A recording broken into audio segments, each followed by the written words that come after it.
Android ပေါ်ကအကောင်းဆုံး PS2 emulator EtherSS2 က development အခြေအနေကောင်းနေတော့မှစိတ်တိုင်းမကြိုက်သူတွေက developer ကိုချိန်ချောက်စာတွေပို့ကြလို့ developer ကစိတ်နာသွားပြီးတော့ဆက်မလုပ်တော့ဘဲနဲ့နောက်ဆုံး Play Store ကပါဖြုတ်ချလိုက်ပါတယ်။ဒါပေမဲ့ application ကိုဖောက်ပြီးဆက်လုပ်နေကြတဲ့သူတွေတော့ရှိပါတယ်။ Nether SX2 လို့နာမည်ပြောင်းပြီးတော့ icon အပြာကနေနေအောင်ပြောင်းလိုက်ပါတယ်။ဒါပေမဲ့မူရင်း developer ရဲ့ခွင့်ပြုချက်မပါလို့ developer ကျင့်ဝတ်ကိုထိန်းသိမ်းတဲ့အနေနဲ့ update တွေကို application တစ်ခုလုံးမတင်မဲ့ patch file တွေပဲတင်ပြီး user တွေကကိုယ့်ဘာသာထည့်ရပါတယ်။ကျွန်တော်တို့အဲ့အပိုင်းကိုမလုပ်တတ်လို့သူများ patch ထည့်ပြီးသား share ပေးထားတာကိုပဲလိုက်ရှာထားပါတယ်။အဲ့ Nether SX2 update ကိုကျွန်တော် link ချထားပါမယ်။ပြီးတော့ဖုန်းပေါ်မှာ PS2 စဆော့မဲ့သူတွေအတွက် game file တွေဆွဲတဲ့နည်းကိုလည်း link ချထားပါမယ်။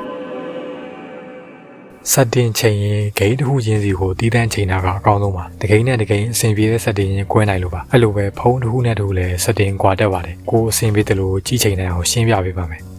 အရင်ဆုံးချိန်ရင်တဲ့ဂိမ်းကိုဖိထားပြီးတော့ game properties တဲဝင် general setting ကိုရွှေ့လိုက်ရင် set optimal setting နဲ့ set fast setting ကိုတွေ့ရမယ် optimal setting က performance ပိုင်းရဲ့ graphic ပိုင်းရဲ့အကုန်မျှမျှတတနဲ့အကောင်းဆုံးဖြစ်အောင်ချိန်ပေးတာပါ fast setting ကတော့ game performance မကျအောင်မနေအောင်ပဲဦးစားပေးပြီးချိန်ပေးတာပါ graphic error တွေတော့ဖြစ်နိုင်ပါတယ် setting အသေးစိတ်တွေရှုပ်ရှုပ်ချက်ချက်မချိန်ခင်အဲ့တစ်ခုပဲအရင်ဆုံးသုံးကြည့်တာအကောင်းဆုံးပါ CPU GPU ကောင်းတဲ့ဖုန်းဆိုရင် optimal setting နဲ့တင် game တော်တော်များများအဆင်ပြေမှာပါ fast setting သုံးတာတော့အထင်ခေါ်ရှိသေးရင်တော့ကိုယ်တိုင်ချိန်ဖို့လိုလာပြီ fast setting ကြောင့်တွက်နေပေမဲ့ graphic error တွေပေါ်နေရင်လည်းအတူတူပါပဲအရင်ဆုံး game ထင်းမထည့်တိကျကြည့်နိုင်ဖို့ general setting အောက်က show FPS ဆိုတာဖွင့်ထားပါဂိမ်းထစ်နေရင် FPS နံပါတ်တွေအနီအောင်ပြောင်းသွားလိမ့်မယ်ဂိမ်းတွေထစ်နေရင်မထစ်အောင်ညှိတဲ့နေရာမှာအဓိကအသက်က system setting တွေက EE cycle rate ဆိုတာနဲ့ EE cycle skip ဆိုတဲ့နှစ်ခုပဲဒီနှစ်ခုကလိုရတာအရှုပ်ဆုံး setting လည်းဖြစ်လို့ငကိုတိုင်းပဲထားပြီးတော့တခြား setting တွေအရင်ချိန်ထားတာကောင်းပါတယ်အဲ့နှစ်ခုအောက်မှာ affinity control mode ဆိုတာကို disable လုပ်ထားတာကအကောင်းဆုံးပါကျန်တာတွေထားရင် game ပိုလေးသွားတတ်တယ် multi threaded VU1 နဲ့ instant VU1 ကတော့တခြားပေါက်ဖွင့်ထားမှာပါအဲ့ဒါတွေပိတ်လိုက်ရင် game ကဆိုးဆိုးဝါးဝါးထစ်လိမ့်မယ်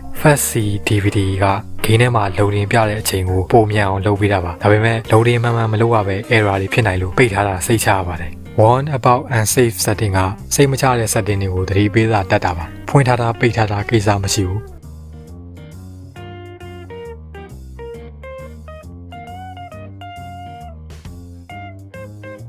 Enable frame limit ကိုဖွင့်ထားဖို့လိုပါတယ်မဖွင့်ထားရင်ဂိမ်းကမမြန်သိမ်းမိုင်းမြန်နေတာဖြစ်မှာပါဂိမ်းထရင်တော့ပုံမြန်အောင်လုပ်မပေးနိုင်ပါဘူးအောက်က speed နံပါတ်တွေလည်းငကိုတိုင်းပဲထားပေးပါ graphic setting ကိုရောက်ပါပြီဒီမှာပထမဆုံး GPU renderer ကအရေးကြီးပါတယ် OpenGL နဲ့ Vulkan နှစ်ခုတည်းရပဲယူရမှာပါဂိမ်းတော်တော်များများက Vulkan နဲ့ပိုတွက်ပါတယ်ဒါပေမဲ့တချို့ဂိမ်းတွေက OpenGL နဲ့ပိုတွက်တယ်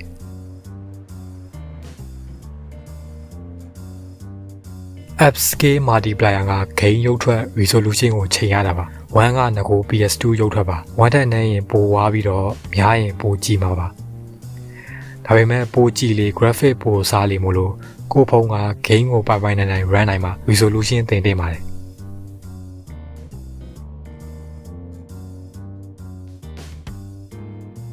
Bilinear filtering ကို Bilinear PS2 မှာထားတာအကောင်းဆုံးပါ Nearest neighbor မှာထားရင်တော့ဂိမ်းထဲကစာတွေပုံနေဝါကုန်ပါပါ Memory bin ဆိုတာကဂိမ်းတွေမှာအဝေးရောက်နေတဲ့ graphic တွေကို quality လျှော့ပြီး graphic အစားသက်သာအောင်လုပ်ပေးတဲ့ system ပါ Full PS2 mix မှာထားတာအသက်သာဆုံးပါ Trilinear filtering ကလည်းကြီးတာဝါးတာတွေနဲ့ပတ်သက်တဲ့ setting ပါဒါပေမဲ့အပြောင်းလဲမသိတာလို့ auto ပဲထားတာကောင်းပါတယ် Anisotropic filtering လည်းပိုကြီးအောင်လုပ်ပေးတာမျိုးပဲဒါလည်း graphic ပိုစားခံရတာမတန်လို့ပိတ်ထားသင့်ပါတယ်Blending accuracy ကအဖက်တွေပုံဖော်တာနဲ့ပတ်သက်တာ minimum က graphic စာအသက်သာဆုံးဒါပေမဲ့ error တွေဖြစ်နိုင်တယ်အောက်ဆုံးက ultra ကအတိအကျဆုံးနဲ့ graphic အစားဆုံးပါ basic မှာထားရင်တော့အကုန်မျှတပါတယ် texture preloading က full မှာထားတာအကောင်းဆုံးပဲလုံးဝပိတ်လိုက်ရင်ဂိမ်းထဲကစာတွေပါပြတ်ကုန်တယ် hardware download ဖို့က accurate မှာထားတာစိတ်ချရဆုံးပါကျန်တာတွေကိုပြောင်းရင် graphic စားတာသက်သာနိုင်တယ်ဒါပေမဲ့ error လည်းဖြစ်နိုင်တယ်Aspect ratio မှာ PS2 ရဲ့မြင်ကတော့ standard 4:3 ပဲအဲ့မြင်ကကျင်းနေလို့မြင်ဝင်းကျကျဆော့ရင်တော့ wide screen 16:9 နဲ့ stretch ကိုပြောင်းလို့ရတယ်ဒါပေမဲ့ပိုကျဲလေးပုံရိပ်တွေပိုဆွဲဆန်းရလေးပဲအဲ့လိုဆွဲမဆန့်စေချင် enable wide screen patch ဖွင့်လို့ရတယ်ပုံကိုဒီတိုင်းဆွဲဆန့်မဲ့အစားဂိမ်းထဲကပြတဲ့မူရင်းကင်မရာကိုချဲပေးလိုက်တာပါဂိမ်းတိုင်းတော့သုံးလို့မရဘူး သုံးလို့ရတဲ့ game တချို့မှာလည်းချဲ့ထားတဲ့ဘေးတွေမှာ graphic တွေမပေါ်တာဖြစ်တတ်တယ် game ကိုမြင်ကွင်းအကျယ်အတွက်ရည်ရွယ်ပြီးမလုပ်ခဲ့လို့အဲ့လိုဖြစ်တာပါတချို့ PS2 game တွေက display setting ထဲမှာ wide screen ဖွင့်ဖို့ထည့်ပေးထားတယ်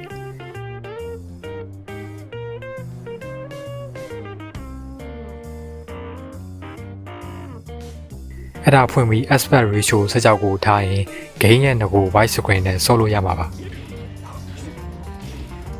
FMV aspect ratio က game တွေကဇလန်းသွားဗီဒီယိုကတ်စင်းတွေကိုခုနလိုဘယ်လောက်ချဲ့ချင်လဲယူရတာပါ bilinear upscaling ကလည်းရုပ်ထွက်ကိုပိုကြည့်ကောင်းအောင်လုပ်ပေးတာမျိုးပဲ smooth ကပုံရိပ်တွေချောမို့အောင်လုပ်ပေးတာ sharp ကပုံရိပ်စူးအောင်လုပ်ပေးတာပိတ်ထားရင်တော့ graphics စာတတ်တာမယ်ကျန်တဲ့အောက်က setting တွေက game လေးအောင်လုပ်ပေးမဲ့ဟာမပါဘူးအပေါ်ရန်အပြင်အစင်တွေပဲများတယ်အဲဒါကြောင့်ကျွန်တော်ကြော်လိုက်တော့မယ်ဟိုနောက်ဆုံးက advanced setting ကိုတွားပြီးတော့ enable fast man ကိုကြည့်ပြီးပိတ်နေ performance ကျနိုင်လို့ဖွင့်ထားဖို့လိုတယ်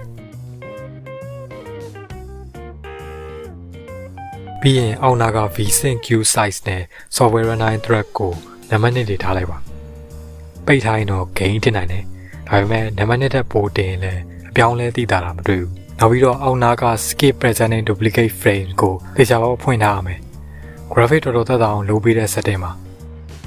အဲအောက်က disable threaded presentation ကို GPU renderer Vulkan နဲ့တွဲသုံးရင်တချို့ game တွေ performance ပိုကောင်းနိုင်တယ်ဒီ setting တွေချိန်ပြီးသွားလို့ game နေနေသေးခုနက system setting တွေက cycle rate နဲ့ cycle skip ကိုချိန်ရပါတော့မယ်ဒီ setting တစ်ခုရဲ့အလုပ်လုပ်ပုံက PBS PP က frame skip လိုပဲ game ကနေနေပြီးအတန်နေထစ်နေရင် frame skip က win speed တိုင်း run နိုင်အောင်မနိုင်တဲ့ပုံရိပ်တွေကိုကြော်ပေးတာပါအဲကြရင်အတန်လည်းမထစ်တော့ဒါ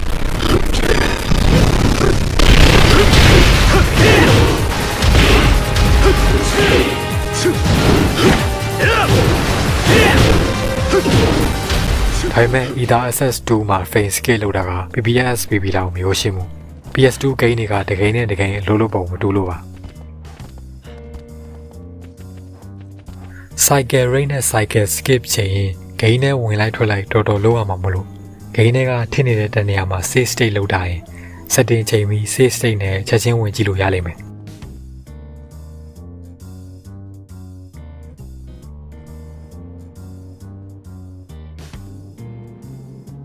setting တွေကို game run နေတော့ game နဲ့မချိန်မနဲ့အပြင်က game property ကနေပဲချိန်ဖို့မမေ့ပါနဲ့ game ထစ်တာမထစ်တာဒီတိုင်းကြည့်ရခက်နေ FPS နံပါတ်တွေကိုကြည့်လို့ရပါတယ်နံပါတ်တွေနည်းလေအခြေအနေဆိုးလေပဲများလေကောင်းလေပါအဲ့တော့အရင်ဆုံး cycle rate ကိုကြည့်ရင်ရာခိုင်နှုန်းတွေတွေ့ရမယ်ပုံမှန်က100ရာခိုင်နှုန်းမှာရှိတယ် game ထစ်နေရင်100ရာခိုင်နှုန်းထက်ရှော့ကြည့်ရမယ်85ကနေ50ရာခိုင်နှုန်းထိတခုစီထားကြည့်ပါရာခိုင်နှုန်းတွေပြောင်းကြည့်ပြီးလို့အဆင်မပြေရင် cycle skip ကိုကြည့်ရပါမယ်ဒီမှာပြောရလွယ်အောင်စာရီဘေးကနံပါတ်တွေနဲ့ပဲပြောရမယ် cycle skip မှာ0ကိုပုံမှန်ထားရတယ်ခုနကလိုပဲ1 2 3ပြောင်းကြည့်ရမယ်ဒီမှာတခုရှိတာက game တော်တော်များများ cycle skip 2လို့3လို့တင်ရင်အတန်မထစ်တော့ဘူး frame rate နံပါတ်တွေလည်းအနီးမပြတော့ဘူးဒါပေမဲ့ game ကတော့တော်တော်နှေးသွားလိမ့်မယ်အဲကြရင်လည်းဆော့ရတာတကယ်အဆင်မပြေဘူးcycle rate နဲ့ cycle skip တခုချင်းစီချိန်ကြည့်လို့မရရင်တော့နှစ်ခုပေါင်းချိန်ရတော့မယ် cycle skip မှာ1ထားပြီးတော့ cycle rate ကို85ကနေ50အထိပြောင်းကြည့်ပါမရသေးရင် cycle skip 2နဲ့3ကိုလည်းအတိုင်းပဲလုပ်ရပါမယ်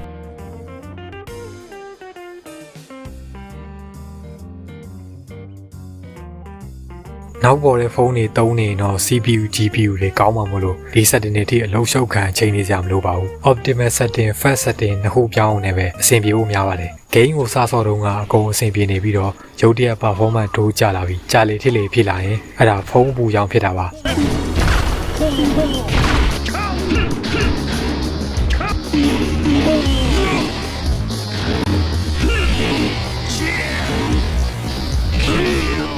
cooling fan ရှိရင်တက်ဆော့လိုက်ပါ cooling fan မရှိရင်လည်းရိုးရိုးအားသွင်းပန့်ကားလေးနဲ့ထိုးထားပြီးဆိုရင်ရပါတယ်ခဏလေးနဲ့ heat ကျသွားပြီး performance ပြန်တက်လာမှာပါကျွန်တော်ကတော့ Snapdragon 805 ဖုန်းနဲ့မို့လို့ setting တွေအသေးစိတ်လိုက်ချိန်ရတာများပါတယ်အဲဒါကြောင့်ကျွန်တော်လိုအဆင်မပြေတဲ့သူတွေအတွက် setting လမ်းညွှန်ပေးတဲ့ဗီဒီယိုလုပ်လိုက်တာပါ Ether Access 2 setting အကြောင်းမေးနေတဲ့သူတွေကိုလည်းဒီဗီဒီယို share ပေးလိုက်ဖို့ပြောချင်ပါတယ်ကျွန်တော်အလွန် page နဲ့ channel ကို follow subscribe လုပ်ပြီးကူညီပေးလို့ရပါတယ်ဗျအချိန်ပေးတာကျေးဇူးတင်ပါတယ်အားလုံးပေးကင်းကြပါစေ